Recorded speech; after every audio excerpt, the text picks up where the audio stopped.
pag binibigay mo sa babae lahat ng gusto, parang hindi ka irerespeto eh, no? Parang wala yung value mo, ano yung asama mo. Kaya yung mabuting paraan dyan, mag-focus ka na sa sarili mo. Tama naman talaga yung sinabi nila, no? Dahil kapag regalo ka ng regalo sa mga jowa mo, I mean sa jowa mo lang pala, no? Sa mga jowa.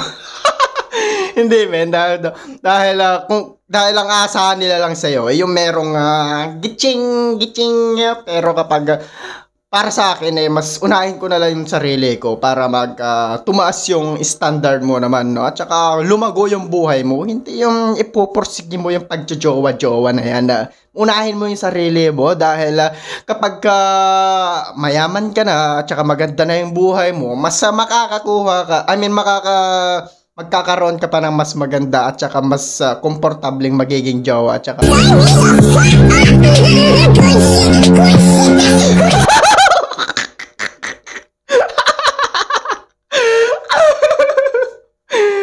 no.